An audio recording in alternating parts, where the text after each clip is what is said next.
From our studios in Regina, this is CTV News.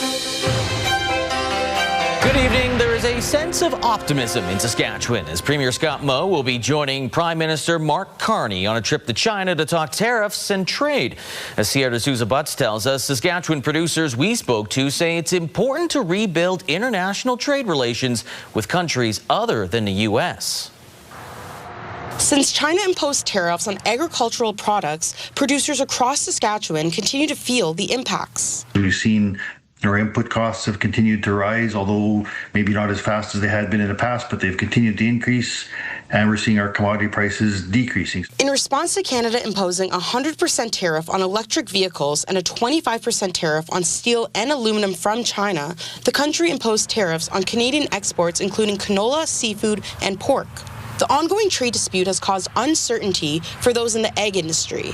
But now that Prime Minister Mark Carney is making his first official trip to China, along with Premier Scott Moe, producers and suppliers are feeling a bit more optimistic. We need China as a market for the products that we grow here. It's a very important market for the commodities that we grow. So ultimately, we need to see those trade relations normalized. The 5-day trade mission intends to raise Canada's engagement on trade, energy, agriculture, and international security with China, along with expanding its markets for Canadian goods with countries other than the U.S. In an email statement, Premier Scott Moe said Canada and Saskatchewan need a strong relationship with China, and these meetings support the process of recalibrating how we work together. You can't ignore the economic giants, China, India, the United States. Al-Khatib says a face-to-face visit is the only way a resolution can be reached to rebuild Canada's international trade relations. Tariffs are the new weapon of, establishing the new world order in trade. So what we want is reliable, predictable tariffs so that we do know what they are and we don't want them to be changing without subject notice. We just want to see some normal trade again. We want to be able to make a living. Carney's visit will be the first by a Canadian Prime Minister since 2017. As for Moe, this will be his second time traveling to the country within the last 6 months. Sierra D'Souza Butts, CTV News, Regina. A Saskatoon family is pushing for answers after their loved one died following a physical altercation with a hospital security guard. 36-year-old Trevor Dubois was undergoing chemotherapy for a brain tumor at Royal University Hospital. On Friday morning, his mother got a call that he died not from a health complication, but after a physical altercation with hospital security. Saskatoon police say security went into his room because they believed he had a gun. Investigators found an imitation firearm along with meth and drug paraphernalia. Now, Dubois' family says it was actually his lighter that's shaped like a gun. I have no answers. I just want to know what happened. What time of death, what time did he pass? How did he pass? Where did he pass? And why? The health authority says the security guard involved has been suspended and an independent review into the officer's use of force is underway. Meanwhile, more than 200 staff at another Saskatoon hospital are calling on the province and the health authority to create a safety plan and respond to violence and safety concerns. A letter written last night addressed to senior leadership at the SHA and the provincial government are providing a look at what employees are experiencing at St. Paul's Hospital in Saskatoon. The letter signed by emergency room staff provides testimonials where workers describe having blood spit on them, with many instances of weapons being used or concealed. The letter calls for more security, safety measures, and things like metal detectors to help address violence. CTV did reach out to the SHA about the letter and did not hear back in time for broadcast. A 39-year-old woman is facing charges after a hit-and-run incident last Friday in Regina. Just before 4 o'clock, police were called to Sangster Boulevard near Boucher Crescent after a 9-year-old girl was struck and a vehicle left the scene. The girl was sent to hospital but has since been released. The driver called the police the next day and was then charged.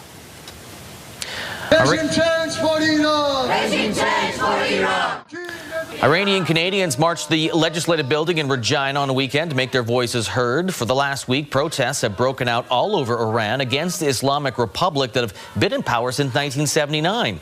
Iranians at the Regina protest would like Canada and other countries to not allow the regime of Iran to suppress the people so that it's not just the citizens against the government. We ask all people in Canada that have concerns about humanity and human rights to be voice of Iran, to help the voice of Iran to be heard, and can prevent the regime of Iran of suppressing people.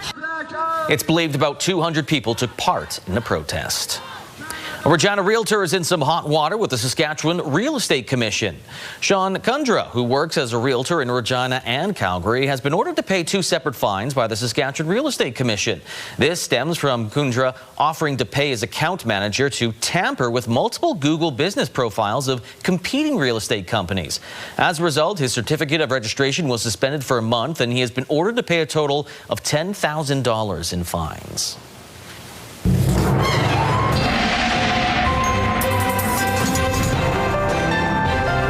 All right, Sabine joined us for our first look at weather, and a slight melt out there. I noticed that on my property from the warm temperatures we saw today. And it's only going to continue as we head into tomorrow and midweek. Lee, these temperatures certainly warmer than what we're used to feeling this time of year. Usually we're seeing daytime highs in the -11s to -13s. Many parts of Saskatchewan today climbed above 0, and that is only going to continue as we head into tomorrow. Even the lows tonight are looking like we'll see them above 0. We did see a little precipitation in the form of rain coming through parts of Saskatchewan today, and as we head into tomorrow, it's going to continue to be cloudy, but take a look at these current temperatures. +9 in Maple Creek, +4 in Moose Jaw, +3 in Regina, +7 in Prince Albert.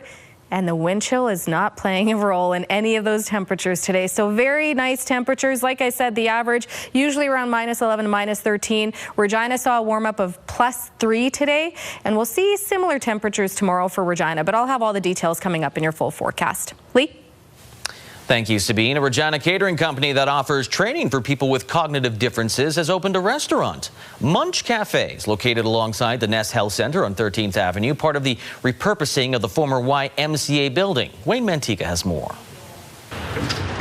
Plans are continuing to turn the former YMCA building on 13th Avenue into a health and fitness hub. The latest service to be added is a restaurant operated by Regina's nonprofit Munch Catering. And we work with people who have cognitive differences, just who need a little bit more support. And I basically work with them and teach them how to cook and utilize their skills. The former Y building is now owned by a group of doctors. They have established Regina's largest medical practice, known as the Nest Health Center. Over 100 professionals and support staff are offering a comprehensive range of services. We're keen to build integrative teams that can work together in a collaborative way to provide really robust community-based care for patients. And with the community being able to provide primary care, make sure that patients have continuity of care, they're getting care where they need, when they need, without always having to resort to a hospital or an emergency room. Part of the wellness focus is on prevention. The Nest offers a full range of fitness programs in areas once operated by the Y. Your doctors, your physiotherapists, all the medical integrate with training and with functional movement, with playing racquetball, squash, getting people to move, because movement is medicine. Future plans call for a pharmacy and diagnostic services, including CT scans, all part of a collaborative approach to improve the well-being and care of patients. Wayne Mantica, CTV News, Regina. The tech sector in Saskatchewan just got a little bit stronger thanks to a $2.2 million investment from Innovation Saskatchewan. 9 projects have been selected for a portion of the funding, all with the intention of helping the Sask-made technologies reach new markets, continued growth. Artificial intelligence is a tool not only helping improve many of the projects selected, but Saskatchewan's tech sector as a whole.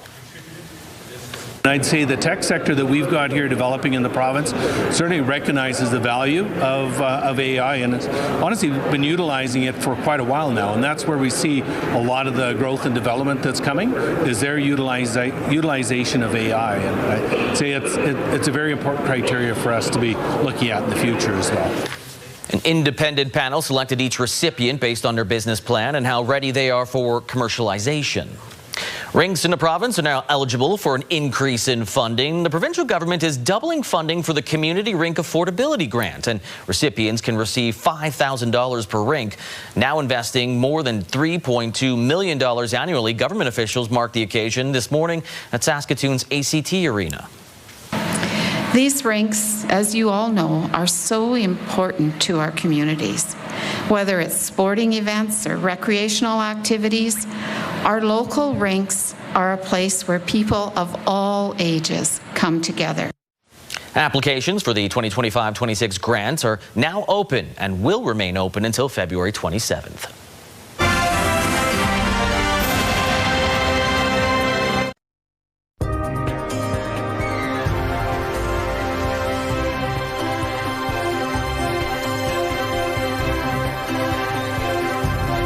Welcome back. Let's take a look outside through our Skycam. Beautiful shot of the airport.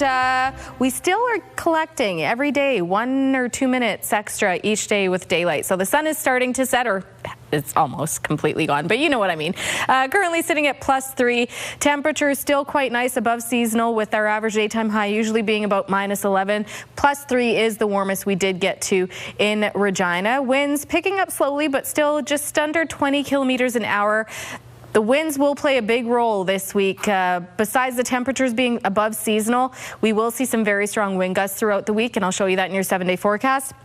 Didn't see much when it comes to active weather, aside from a little bit of that precipitation in the form of rain coming through parts of southern Saskatchewan late this afternoon. And as we take a look at what's what's to come, as we take a look at our tracker, we do still have a little bit of that precipitation in the southeast. If you were in the Regina area, we did see some light rain, just some sprinkles in parts of the city late this afternoon as well. But as we continue into tonight, we will see more of that rain in parts of northern Saskatchewan, along with some snow, and then parts of southern Saskatchewan will see some more rain returning. In particular, the Assiniboia area by tomorrow morning could see more of that rain return, and a cloudier day expected in much of Saskatchewan for the most part. We will see a little bit of snow in parts of the Parkland tomorrow late afternoon, but chances are it's probably going to be more so wet snow and even some rain coming into that mix, just because of our temperatures continuing to be above zero throughout the next few days. And the clouds are continuing to stroll through. We will see little pops of sunshine throughout the week, but it's mainly just the wind and the warm temperatures that are the main story as we continue into the rest of the week. Temperatures tonight, again, our average lows are usually hovering about -21 to -23. Some areas still being above zero. Lloydminster +1 tonight, cloudy, +3 tomorrow. La Loche -2, -1 tomorrow morning, and -3 in La Ronge tonight. -1 is the daytime high tomorrow. Prince Albert expecting a high of +2 tomorrow, as is North Battleford, Saskatoon, and Yorkton. North Battleford tonight could see some light rain showers, and Yorkton tomorrow could see some light snow, wet snow mix late in the afternoon there. In the southwest, even warmer. 7 degrees expected for Maple Creek tomorrow, +4 tonight, +4 tomorrow for Swift Current as a daytime high, and +3 for Moose Jaw. Over in the southeast, 3 degrees for Weyburn, Estevan, 4 for Assiniboia and for Regina. 0 tonight, winds picking up to 70 kilometers an hour, and then tomorrow +2 is the daytime high. And a real quick look at what your next 7 days is looking like. So again, the next few days, not too bad. +2 tomorrow, +3 on Wednesday. By Thursday, though, 0 is the expected high. Winds gusting up to 65 kilometers an hour. By Friday, we will see those temperatures dip below zero, -5. Winds still quite high, up to 55. And by Saturday, -9. Winds continuing to gust. It's Sunday where we'll see those winds picking up to 70. And then by Monday, we're back into our daytime seasonal high of about -12. So enjoy this week. It's going to probably get messier as we head into the next couple of days, but back to seasonal next week. All right, thanks a lot, Sabine. You bet. Well, fresh off a successful return to the CFL, defensive back Tavon Campbell has signed an extension with the Saskatchewan Roughriders.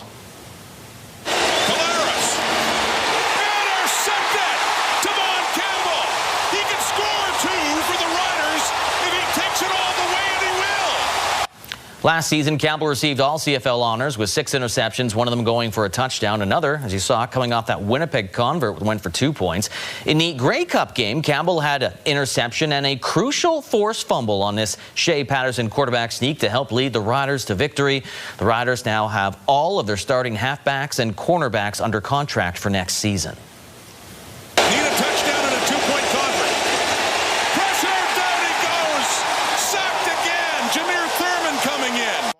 Riders also extending middle linebacker Jameer Thurman. Last year's team nominee for most outstanding defensive player, Thurman had 86 tackles, 3 sacks, 3 interceptions, and a forced fumble. He was all over the field in a Grey Cup game, picking up 11 tackles, one of those for a loss. Some corners with a little bit of size and some speed, and even TC was out there, laying a couple hits last year. He's got some magnets in his hands, and we're really based off of turnover football. And very important to get Jameer back. He's one of our leaders, obviously a team captain, just a consummate professional. Works his butt off, gives us some continuity at the middle linebacker spot. It's a Highland sweep at the men's and women's provincial curling championships. Kelly Knapp earning a second Sask tanker title, while Jolene Campbell is returning to the Scotties as a skip for the first time in a decade. Donovan May says more from Melville. For the first time in a decade. It's on the guard. It's going to tick and roll off. And Jolene Campbell will not have to throw her last rock. Jolene Campbell will skip Team Saskatchewan at the Scotties Tournament of Hearts. It's been 10 years since I won that game, man. That is a long damn time, so it feels really good. Team Campbell claiming the Bungie Prairie pinnacle. Hi, girl. Makes the double. Robin Silvernagel here in the 5th. Great shot. Defeating Janet Tisdale's Rink in Sunday's finale. I think all of us just worked really well as a unit and did our jobs really well and just played like a team. The Scotties will be Campbell's 6th appearance in the national championship, doing so 3 previous times as an alternate and most recently as a third for Team Kerry in 2022. It's what we've wanted to do since we all were kids. It's why I still play the game, and I'm just ecstatic. Could not be happier. And on the men's side, final stone, 10th end. Nothing but air. He'll drive it through the hole in the 4-foot. Kelly Knapp is going to steal. Kelly Knapp is back on the throne, taking down the defending champion, Rylan Kleider. It feels even better this time, honestly. I just know the work we put in this year and just how well we've been playing. Knapp having to beat Kleider twice in the playoffs en route to the Sask Tanker Championship. Close. Go, go, go, go, go, go! Out the back. Knapp's second title in 4 years after he last won in 2023. Just build off of what we learned in 2023, and like I say, I just feel more prepared myself too. Like we can go and give it a good run at playoffs again. Valuable experience. Soon to be Briar rookie and lead Matt Ring says he'll rely on. Honestly, I don't think it's sunk in yet. Yeah, first tankard final for myself. Really relied on the guys' expertise and experience. It helped a lot. The 2026 Montana's Briar goes February 27th to March 8th in St. John's, Newfoundland, while the Scotties Tournament of Hearts goes January 23rd to February 1st in Mississauga, Ontario. Donovan May, CTV News, Melville. And Saskatchewan has not won a Briar since 1980, a 46-year drought, while the women have not won a Scottie since 2011. A team Jolene Campbell, of course, was an alternate. She was a part of it. In their inaugural season, the Southern Senior Women's Hockey League is looking to continue to make a mark around the province. At the Temple Gardens Centre on Saturday, the SSWHL Showcase was an opportunity to display some of the top talent based in women's hockey in Saskatchewan. More than 400 players have joined the league, with 11 teams in 2 divisions, one in the north, one in the south, of course. And most drives are under 2 hours for the players, with the farthest being Gull Lake for many of them. Online safety for your kids. Tuesday on Your Morning Saskatchewan, what experts say you should know to keep your teen safe online. Wardrobe consideration in part by Colin O'Brien Men's Shop.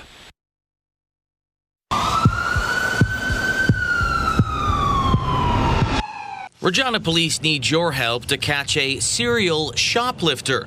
The incidents happened between the dates of March 8th, 2025 and December 12th, 2025. A man attended several businesses across Regina and has stolen hundreds of dollars worth of merchandise. Here are pictures that were taken of the suspect. If you recognize this man, you're asked to call CrimeStoppers. I'm Belton Johnson, board member for Regina CrimeStoppers. Did you know CrimeStoppers will pay up to $2,000 cash rewards for information on this or any other serious crime in Regina?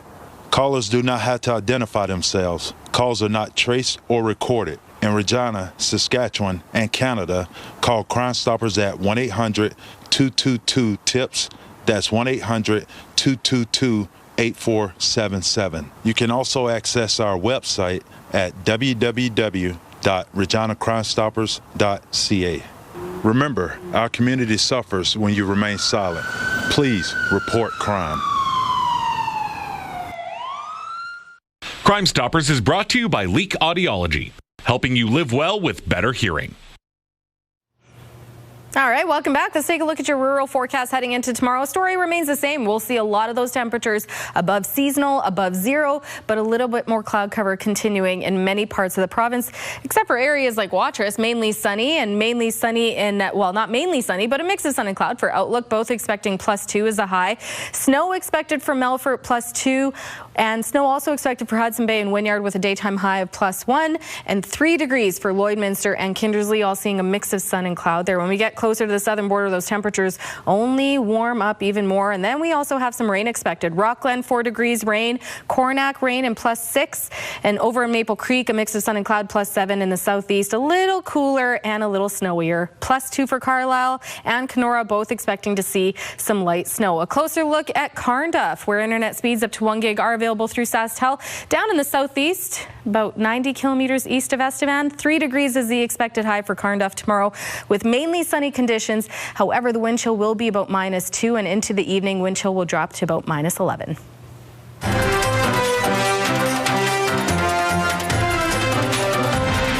People with disabilities or who are sensitive to light or sound have the chance to skate in a low-sensory environment every Sunday in Regina. For the first time, the City of Regina designated a free drop-in program for individuals and their families to skate in a low-stimulation ice rink with reduced lighting as well as no music or loud announcements. The space is capped at 30 people and works on a first-come, first-served basis. We want every resident to be able to participate in recreation. So whether this is a bridge activity for you, where you're, maybe doing your first skates in a low sensory environment and then you continue to go to other skates, or maybe you stay with the low sensory. This can be these are wonderful bridging programs, whether there are low sensory skate, low sensory swimming lessons to help people develop the skills to live a full, happy and healthy life. It'll happen every Sunday from 11 a.m. to 1 p.m. until March the 15th. Meanwhile, skating also part of Winter in Wascana Fun on Saturday. The rink on Wascana now officially open for the season, except the boards will take a little more time. The rink open daily from 11 in the morning to 9 in the evening. That's all the time I have. We're doing a half-hour show as CTV is broadcasting the NFL playoff game between Houston and Pittsburgh. Everything will be back to